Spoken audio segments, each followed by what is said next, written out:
В Республике Саха-Якутия, как и по всей России, дистанционное мошенничество стало настоящей эпидемией. Звонки от службы безопасности банка, сотрудников Росфинмониторинга или взволнованных родственников оборачиваются для жителей многомиллионными убытками. Преступники используют технологии социальной инженерии и психологию личности, заставляя людей по собственной воле и в срочном порядке переводить все свои деньги на счета злоумышленников. История, которая может произойти с каждым и в любой момент, это звонок на мобильный или домашний телефон, дрожащий голос дочери или внука: «Меня задержали, нужны деньги на адвоката». Или солидный мужчина представляется сотрудником ФСБ и требует спасти ваши накопления от хакеров, переведя их на безопасный счет. От таких схем ежегодно страдают тысячи якутян, теряя порой все свои сбережения. За сухими цифрами статистики сотни и тысячи сломанных судеб и, как следствие, потерянное чувство безопасности. По итогам 2025 года жители Якутии перевели аферистам почти 1 миллиард рублей. За год было зарегистрировано более 2000 фактов дистанционного мошенничества и почти 600 случаев незаконного списания денег с карт. И это лишь официальные данные. А ведь до сих пор многие пострадавшие из-за стыда или по каким-то другим причинам не обращаются в полицию. Хорошая новость в том, что общее количество таких преступлений начало снижаться. А плохая – это сумма ущерба. По-прежнему эти суммы колоссальны. Годом ранее потери превысили 1 миллиард рублей. Это значит, что мошенники стали действовать точнее и изощреннее, выманивая у каждой жертвы больше денег. Кто они, новые киберохотники за нашими сбережениями? На какие уловки чаще всего попадаются якутяне? И главное, что нужно сделать в первые секунды подозрительного звонка, чтобы не пополнить эту пугающую статистику? На эти вопросы в эксклюзивном интервью в нашей передаче «Про деньги» отвечает первый заместитель прокурора Республики Саха-Якутия Сергей Анатольевич Губин.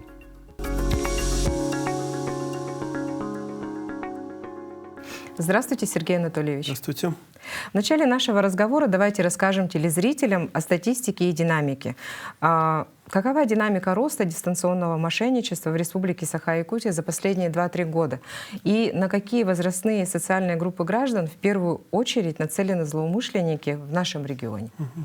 По итогам прошедшего 2025 года впервые, так скажем, с 2023 года отметилась динамика снижения преступлений этого вида, именно телефонных мошенничеств. Снизилось количество потерпевших, но их число по-прежнему значительно, это 2200 человек. Ну и самое главное, у нас снизилась сумма ущерба, причиненного гражданам, составила эта сумма 835 миллионов рублей. Для сравнения, начиная с 2023 года, эта сумма была более миллиарда рублей. В 2024 году 1 129 миллионов рублей, то есть порядка 30% отмечается снижение этой суммы. Что касается социального портрета, возраста потерпевших, это по-прежнему основная группа, 40% человек, это люди, так скажем, активного возраста от 29 до 50 лет. Затем вторая группа – это люди старше 60 лет идут, то есть пожилые граждане. Ну и затем распределяется и молодежь. Есть у нас фиксируется и начиная с 18 лет и до 85 лет буквально. Ну и, соответственно, есть даже факты, когда несовершеннолетние деньги родителей, так скажем, переводили. Вот. По социальному статусу это и люди, как правило, работающие, которые имеют доход, и ученые, и правоохранительные органы здесь попадаются, к сожалению. То есть здесь выделить какую-то сложную корреляцию. Все, как можно сказать, на эти уловки мошенников попадаются. Даже журналисты были в их числе, в числе жертв от мошенников, да? И получается, что, казалось бы, вот наш регион, он так отдален от федерального центра, а в некоторых муниципальных районах республики вообще даже, интернет, можно сказать, не такой уж быстрый, да, где-то его вообще нету. И для мошенников якутяне же вообще не должны быть легкой наживкой, да, легкой жертвой. Но Как все-таки им это удается? Как мошенникам удается обманывать якутян? И есть ли какие-то специфические схемы, которые вы отмечаете в нашем регионе? Или отдельные муниципальные центры, например, где больше всего пострадавших от действий мошенников? Ну, средства коммуникации в Якутии и покрытие интернетом достаточно высокое, особенно в крупных городах. Якутск, Нерюнгри, Мирный, Алдан. Чем крупнее населенный пункт, тем больше у нас таких фактов происшествий происходит. Поэтому сказать, что мы территориально отдалены, благодаря современным технологиям мир достаточно друг к другу сблизился. Все опутано тонкой нитью. Да, если, как говорил один из великих людей, если в одном конце земной планеты что-то происходит, на другом конце это сразу же понимаем, самолет разбился или еще что-то. То есть средства коммуникации позволили охватить мир, так скажем. Как сказал, уже крупные города, где больше населения, больше люди получают заработную плату и где более доступны банковские кредиты, банковские услуги. Соответственно, там, где еще интернет не дошел, в наших на отдаленных наследах, там отсутствуют такие факты, или они единичные. Пример не прошлого года, а, наверное, даже позапрошлого, когда жительницу отдаленного населенного пункта мошенники убедили сесть в самолет, прилететь в Якутск, получить кредиты, их перевести, и потом она улетела. И уже опомнилась, когда уже, так скажем, была дома. Такие факты есть, но они единичны, так скажем. Но основные способы по-прежнему ничего нового здесь не изобрели. Может быть, разные подходы. Основной способ, который мы уже с вами раскрывали, это проведение некой специальной операции, когда потерпевшего обрабатывает 5, 7 или более человек с различными поводами. Последние поводы у нас это звонки из поликлиники, с энергосбыта, с водоканала по поводу установки счетчика, либо записи в электронную очередь. Все сводится к тому, что граждане диктуют код от госуслуг, но это еще не проблема.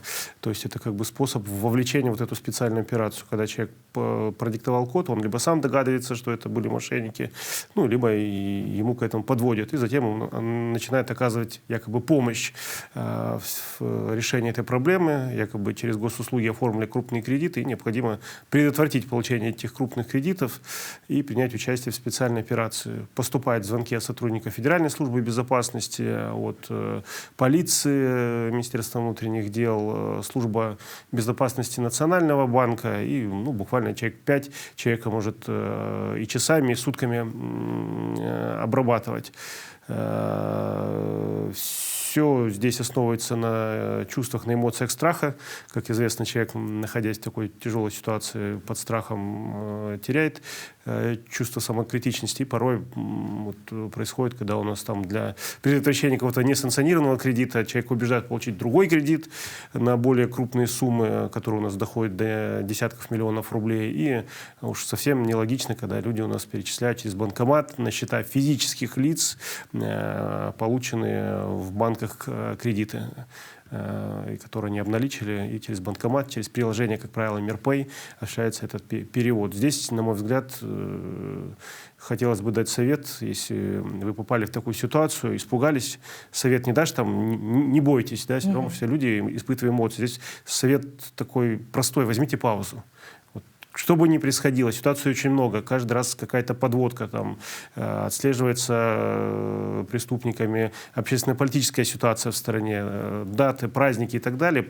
Какие-то подходы все время разные. Поэтому, попав в такую ситуацию, остановитесь, дайте 10 минут себе, сделайте контрольный звонок, прервите общение, сделайте контрольный звонок. Получили сообщение о том, что в банке какая-то проблема, сделайте официальный звонок тогда в банковское учреждение на официальный телефон этого учреждения. И все ситуации тяжело перечислить, то есть пауза и контрольный звонок проверки.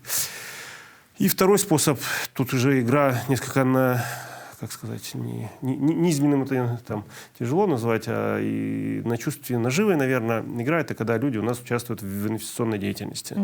Да, соглашаются вложить свои, мягко говоря, небольшие капиталы, приумножить.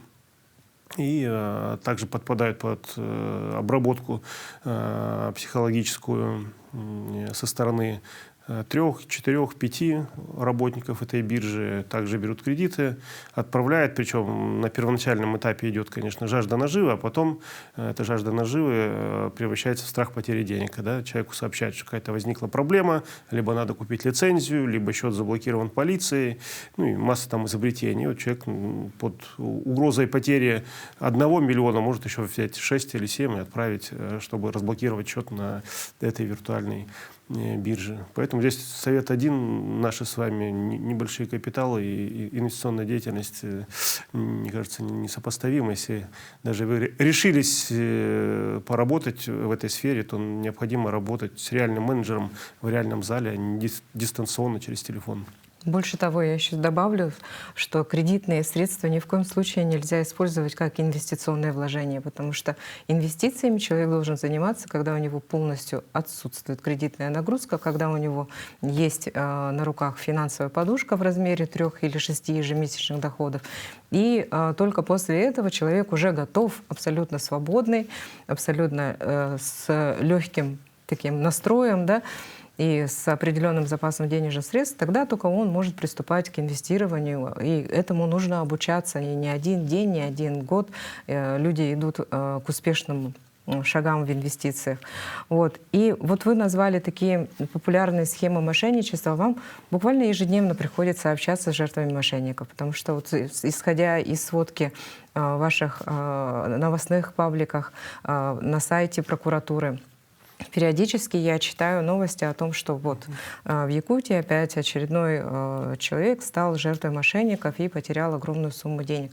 Вот то, что вы сейчас назвали, вот эти основные способы защиты от мошенников, да, вот брать паузу. Там, вы же к этому пришли, исходя из общения с этими людьми? Да, мы регулярно с такими людьми общаемся, приглашаем их в прокуратуру.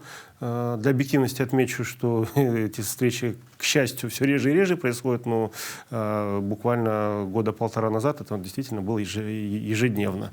Сейчас несколько реже. Да, и те советы, которые мы даем, они исходят из тех слез, которые мы в своем кабинете от людей слышим. И последний пример, когда потерпевший работник сферы IT, который осведомлен о всех способах, как он сам сказал, что я все наши паблики просмотрел, и, так скажем, в пространстве интернета всей страны был подкован, но мошенники развиваются, а жертву свою уже выбирают не случайно, а готовятся к каждой такой операции. Действительно, с их стороны это идет специальная операция. То есть человека прослеживают. У нас не секрет, что начинают какой-то частные клиники, магазины и банковскими, и даже большими банковскими учреждениями утечка данных. Поэтому к человеку поступает звонок уже с именем, отчеством, с каким-то набором фраз и информации о нем, что у него действительно создается впечатление, что к нему обратился человек с официальной организации, с официального правоохранительного органа, и с первых секунд у него возникает доверие, как и было в нашем случае, когда обратился к нашему потерпевшему налоговый инспектор и предложил уточнить какие-то данные по налогам. У него действительно в течение прошедшего года были там определенные вопросы, и он продиктовал вот этот код. Значит, потом понял через секунду, что код он от госуслуг продиктовал.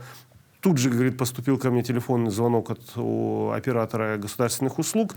Даже он сам набрал, да, сам набрал оператора госуслуг в электронном письме, которое ему пришло с информацией о взломе его аккаунта.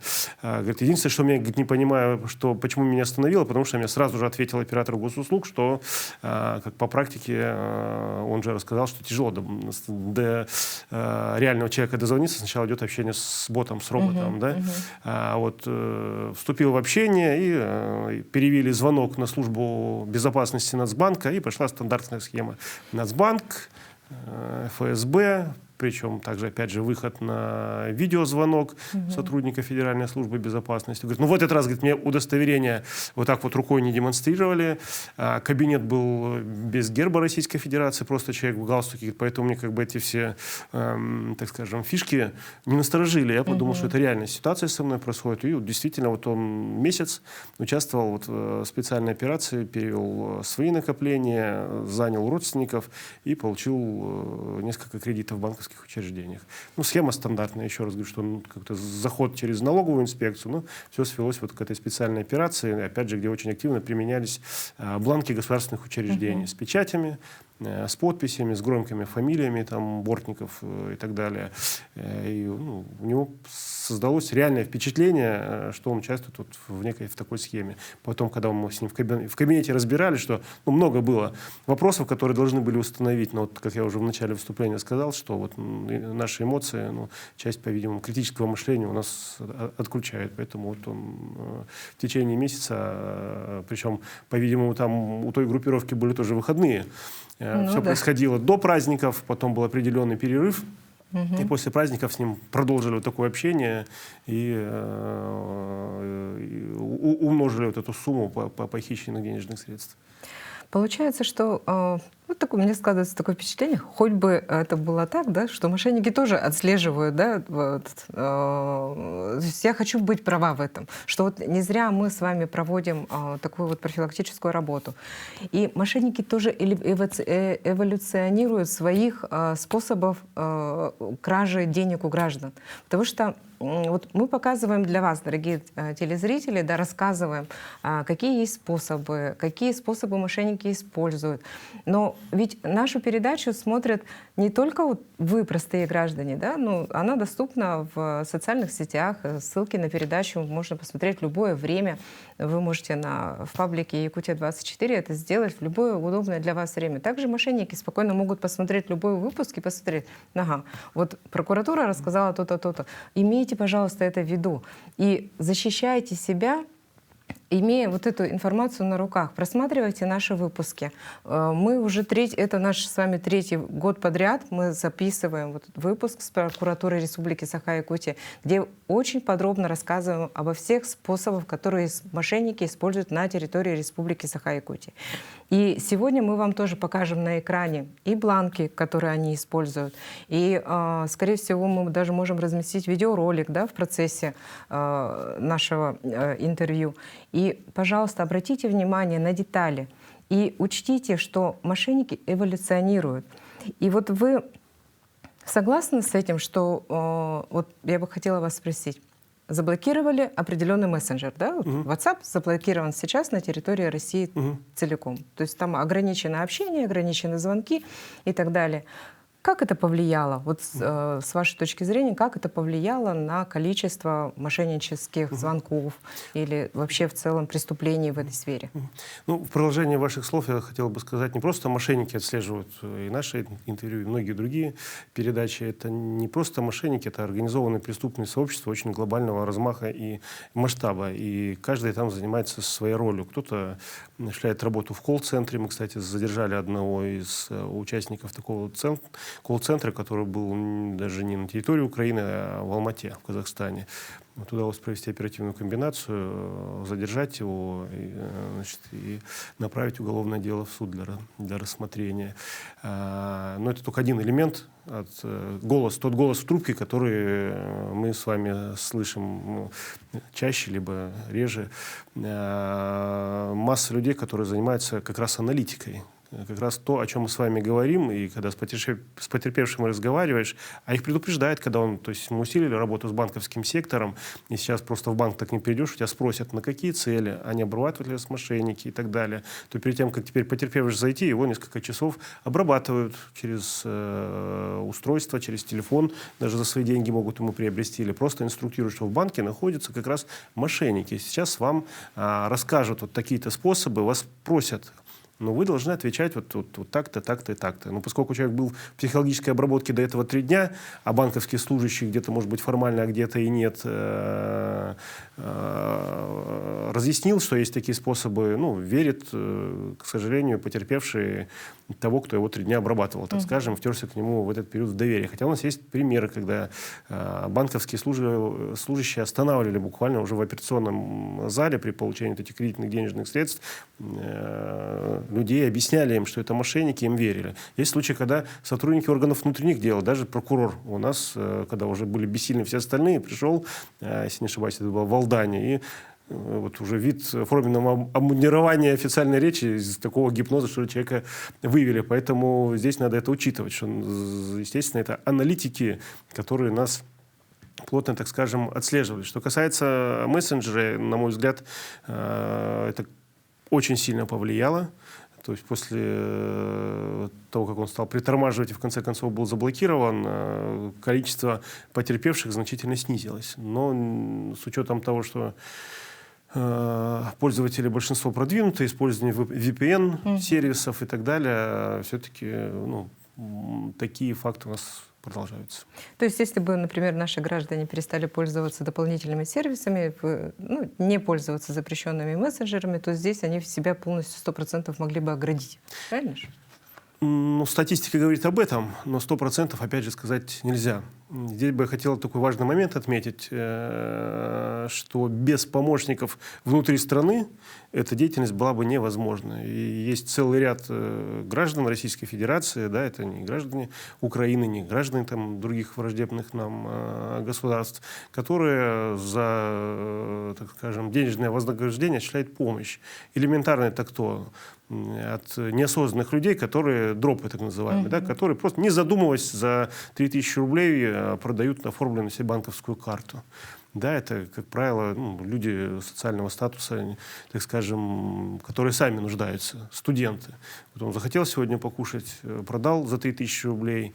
Соответственно, на эту банковскую карту потом потерпевшая пенсионерка перечислила там свои накопления, все, которые у нее были, там, все свои там, 500 тысяч рублей. Да? Как бы неосознанно, но помогает. Потом есть уровень более осознанных, так скажем, обнальщики, которые вот так вот скупают у дропов эти карточки, получают на них деньги, обналичивают в банкоматах в Челябинской, Московской, Свердловской областях и потом различными способами, либо также переводом, либо сумкой, либо через криптовалюты переводят уже бенефициарам этой деятельности. Поэтому целый ряд таких вот людей, которые просто помогают врагам, потому что мы уже с вами об этом говорили, да? Что каждая такая сумма не просто легла кому-то в карман, а с большой долей вероятностью пошла в пользу наших врагов, с которыми сейчас проводим специальную военную операцию. Поэтому здесь это очень важно и серьезно, и опять же предупреждение для молодого поколения: не надо этим заниматься. Это не просто плохо, вы можете попасть в нехорошую финансовую ситуацию,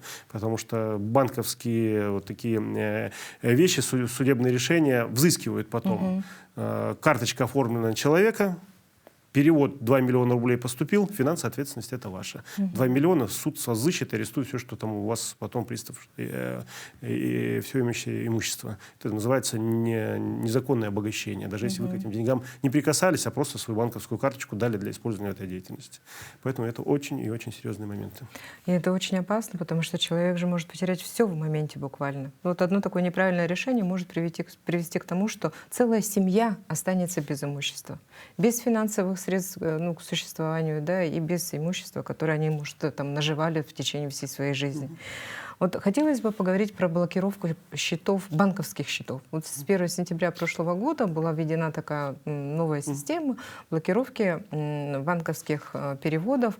Вот. Насколько эффективна эта система? Я думаю, что она еще себя покажет, поскольку она позволяет, так скажем, моментально с момента получения информации по решению, которое вынес следователь, согласие руководителя следственного органа, либо если дознаватель, то согласие прокурора средствами электронной коммуникации направить это решение в банк, и банк обязан заблокировать на определенное время до решения вопроса об аресте этих счетов, поскольку мы раньше работали только через судебное решение, соответствующее время требовалось. То есть здесь это время сокращается, и шансы заблокировать перевод увеличиваются. Хотя и до этой меры у нас были факты. Вот последнее уголовное дело, которое можно привести в пример по Намскому району, где житель Намского района потерял 2 миллиона рублей. Вот, был установлен счет, был установлен вот такой обнальщик, который был задержан.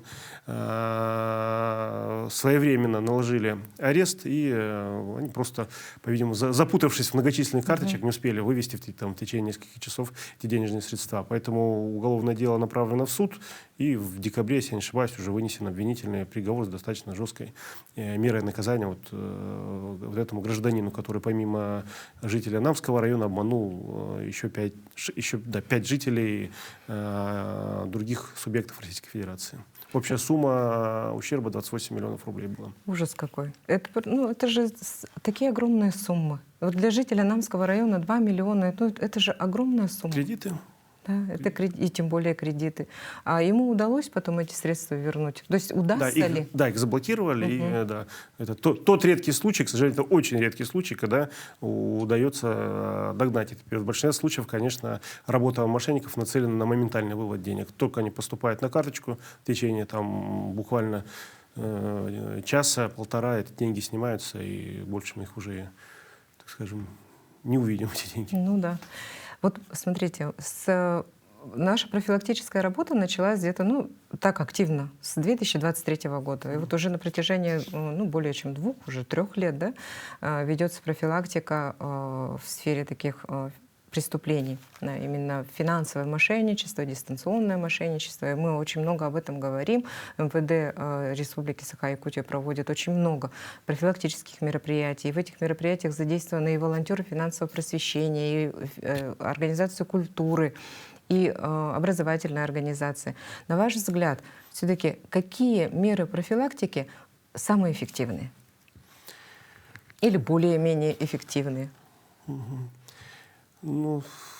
Так скажем, выделить какую-то конкретную меру. Наверное, индивидуальная беседа. Допустим, мы в прокуратуре выходим в коллективы.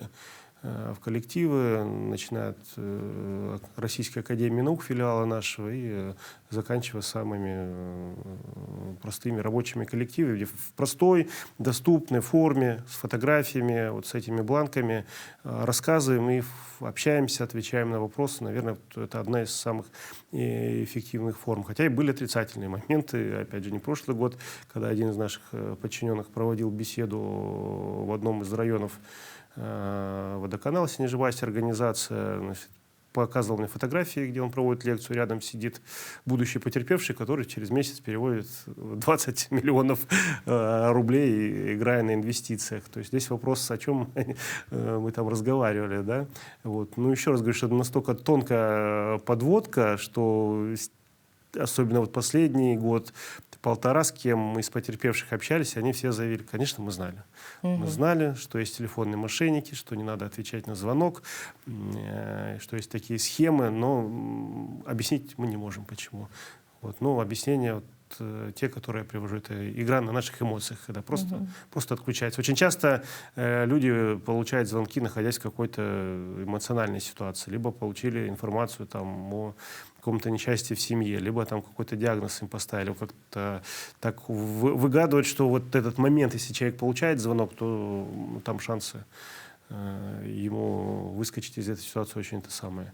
То есть его еще больше запугивают и вот в эту ситуацию вовлекают. Здесь я просто хотел бы еще раз акцентировать, способов очень много. Подводок там очень много, там продажи на Авито, там, потому что у нас профилактика же такая, мы иногда стараемся рассказать все и обо всем. Да. Но крупные суммы ущерба, вот только подумайте направлением. Это когда вот человек у нас помогает, в кавычках, правоохранительным органам в какой-то вот поимке злодеев, мошенников, чтобы предотвратить получение вот этого кредита, поместить деньги на безопасный счет, так называемый, которых, как мы уже говорили, безопасных счетов не существует, и инвестиции.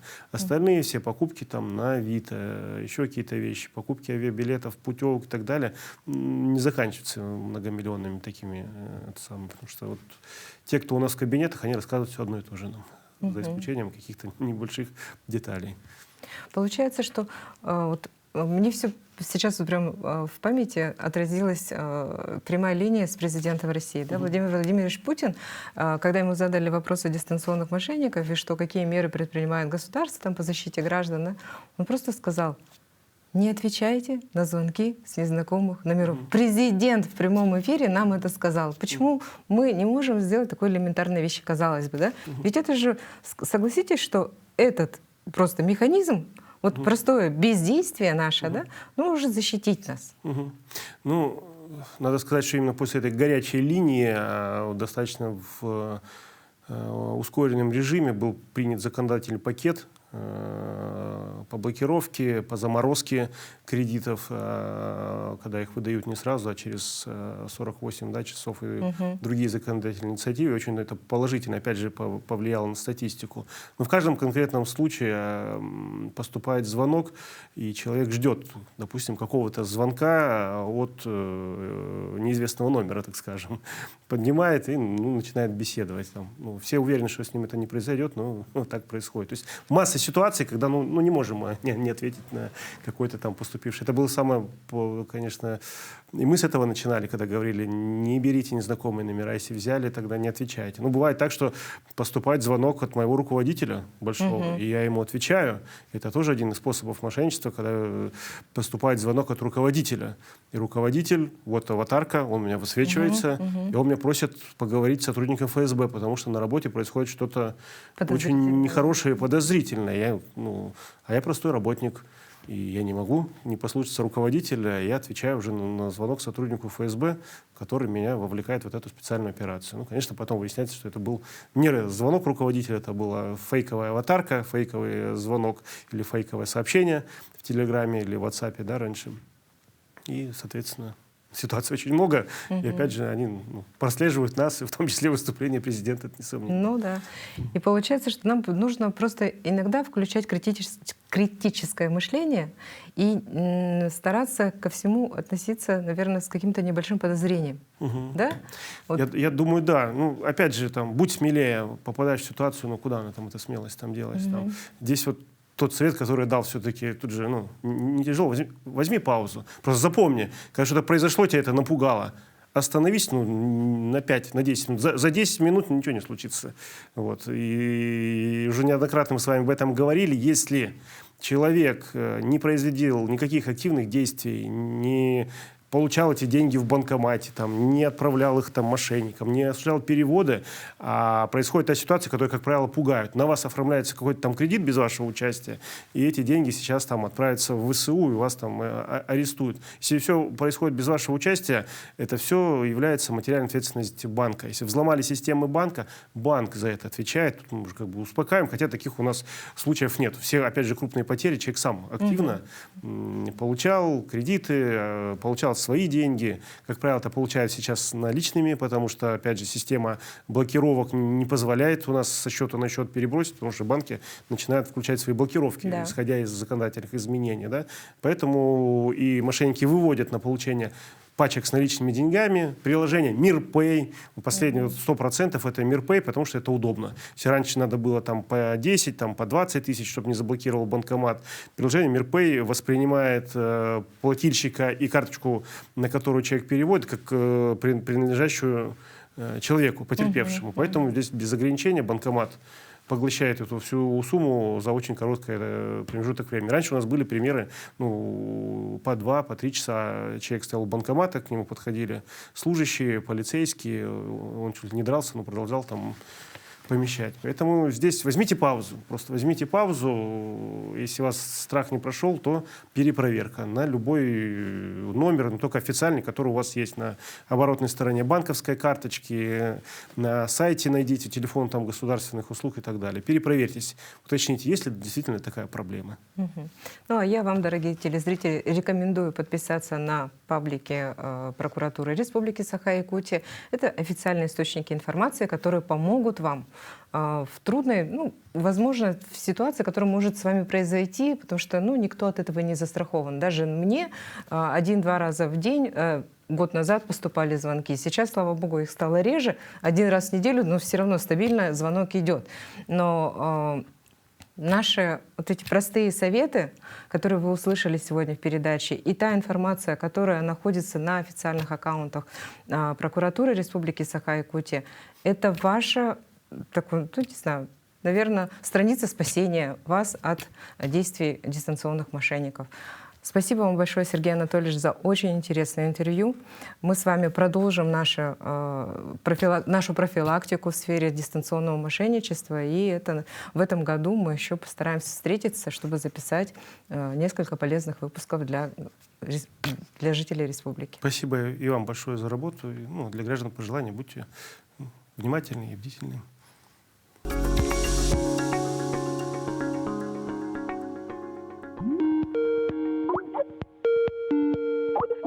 Ты хочешь стать лучшей версией себя, жить жизнью мечты, тусоваться с влиятельными людьми, покупать дорогие вещи, кататься на шикарных машинах? Я тебе это обещаю. И даже больше.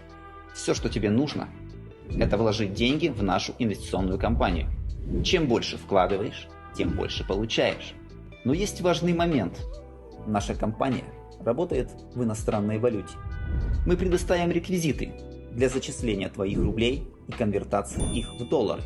Ты видишь, твой счет растет. Сперва 10 тысяч, 20, 30 тысяч долларов. Ты чувствуешь успех и вкладываешь все больше и больше. Совсем скоро ты сможешь получить огромную прибыль и зажить совершенно новой жизнью. Но внезапно твой счет блокируют в целях безопасности, пока не подключено страхование инвестиций. Сумма страховки составит 20% твоего баланса. Простая формальность. Для защиты твоих денег. Ты волнуешься, звонишь мне, я успокаиваю. Говорю, все под контролем. Я прекрасно тебя понимаю. Ты все еще переводишь деньги, берешь большие суммы в кредит, ведь уверен, что все вернешь с большой прибылью. Ты еще переводишь большие суммы, но вдруг счета обнуляются. Ты звонишь мне в панике, я уверяю, все в порядке. Это временный сбой. Просто жди. Но часы превращаются в дни. И вот, меня больше нет. Я исчезаю. Тебе звонят не друзья, не семья, а ФСБ. И говорят, что вы переводили деньги врагам страны. Чтобы избежать уголовного дела, нужно заплатить еще. И ты платишь снова нам. Спасибо тебе за деньги. Спасибо за доверие. И вот еще что. Знаем, что благодаря тебе и твоим деньгам мы поддерживаем и финансируем террористов.